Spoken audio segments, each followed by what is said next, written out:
Hello and welcome to Anime Lore and Theory video. I'm Shergok, your host, and today we are going to take a closer look at why Kajit had chosen to betray his country, his gods, and the very life he was given in order to save another. But before we're going to take a closer look at any of this, let me quickly thank my Patreons for supporting this channel, as well as say thanks to all users of the YouTube thanks function for making one-time donations.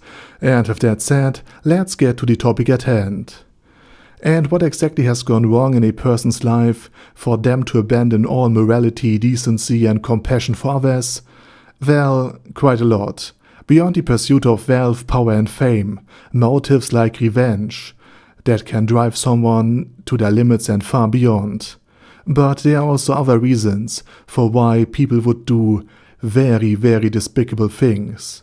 Because love can make someone forget all boundaries and push them fast past them, until for the sake of the person they love, they sacrifice their very own humanity. And that is precisely what motivated Kajit, the human necromancer whom Naber al-Gamma later killed. It drove him to betray his homeland, turn his back on his country, his family and his faith, and join Surnon.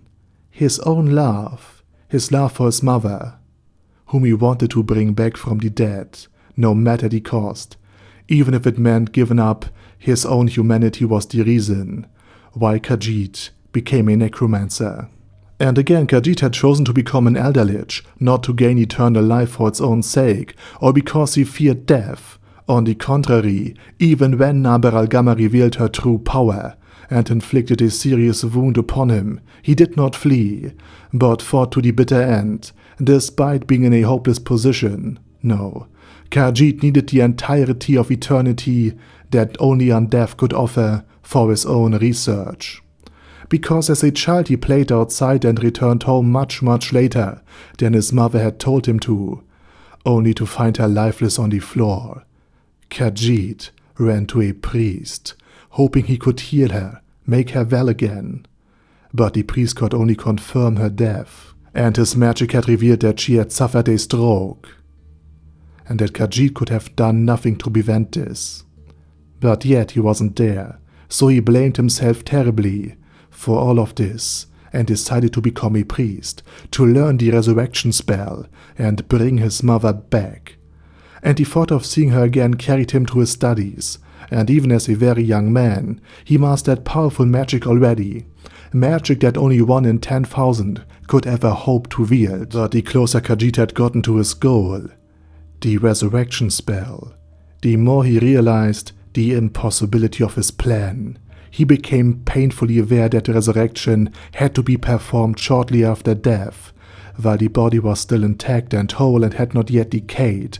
Otherwise, he would only create a mindless, soulless zombie. Moreover, resurrection was an ordeal for the deceased, and an immense strain on the soul, and if they had not been strong enough in life, their body would turn to ash, and the resurrection would fail. Again, not because the priest carrying out the resurrection was too weak, but because the person in life was not strong enough to endure this transfer from the realm of the dead to the realm of the living. And this realization filled Kajit with utter despair.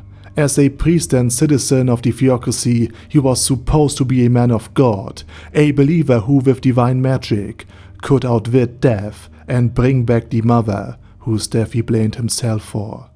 But now, realizing the impossibility of this task and the impotence of his own gods, his entire world collapsed.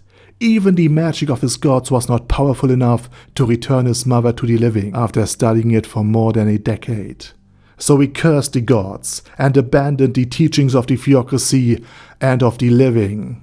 He betrayed his homeland and his faith and joined the cult of the undead, Surnon. More than that, he wanted to become undead himself.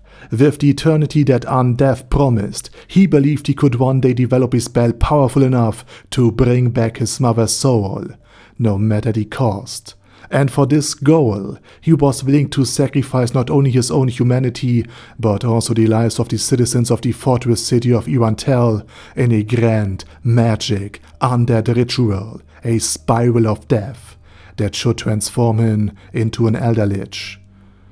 But even if Kajit had succeeded, even if, as an undead Elder Lich and a traitor to his country, he had resurrected his mother, would he have truly been happy?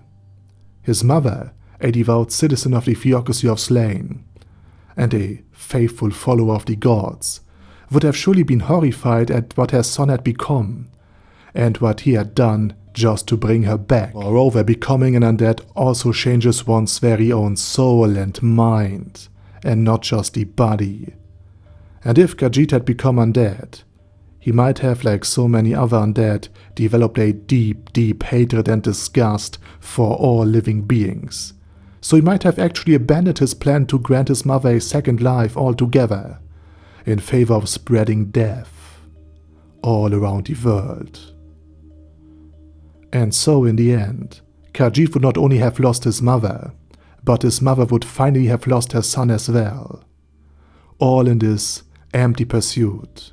So Overlord presents us in this little neat side story with a very, very cursed man, doing horrible things for seemingly the right reason. But even if he had succeeded, he would have failed. And this story was also left out of the anime entirely, simply because they needed to save time, because they decided to adapt 3 whole volumes of Overlord into just one single season. But anyway, now it's your turn. What do you think would have happened if Kajit had actually achieved lichdom? Do you think he would have still cared about his mother? And what do you think his own mother would have done, and how would she have felt if she was brought back by an undead Elder Lich? Her son, nonetheless. Let me know it down in the comment section. And with that said, please check out my German channel, and if you don't want to listen to my voice or accent but are still interested in the things I have to say, I have made an AI channel narrated by almost a woman, where I use AI voiceovers for my videos, and the channels are all linked down in the video description. Also, please check out my Patreon if you want to support me beyond just leaving a like or sub.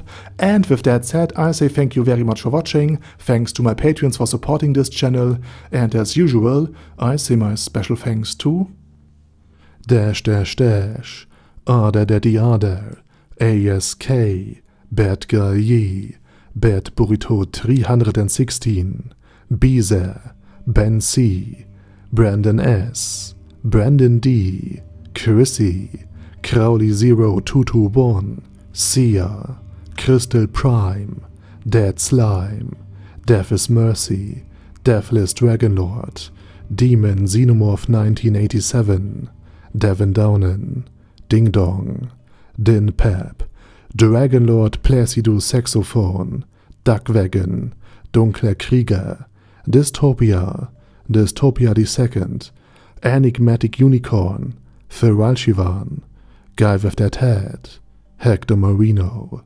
Hoss, Huster, Jacob G, Jana B, Jason, J. Morris, Chromius, Kyle R, Lee K. Long, Legendarius, Le Louche Britannia with a Mustache, Lexus Fox, Lord Nishikian Rai, Lord Touch Me, Loverazer, Merowek, Mr. Shoes, Mr. Tweaker, Michael R, Michael Y, Nope, Oh Hell No, Normal Toad, O'Kill, Overlord General Gaspar, Paddy Pentum, Personage, Ruru, Primus 11, Rhinomere, Q&A Caracos P, Shergox's Daddy, Shadow Lightning Wolf, Shrine Keeper, Sir Axolotl, Super Tier Magic Batista Bomb, Supreme Cheese, Staris,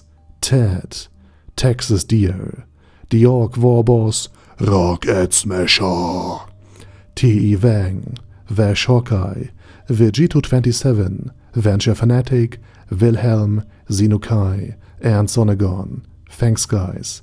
Anyway, have a nice day, and I hope to see you all again soon on my next video.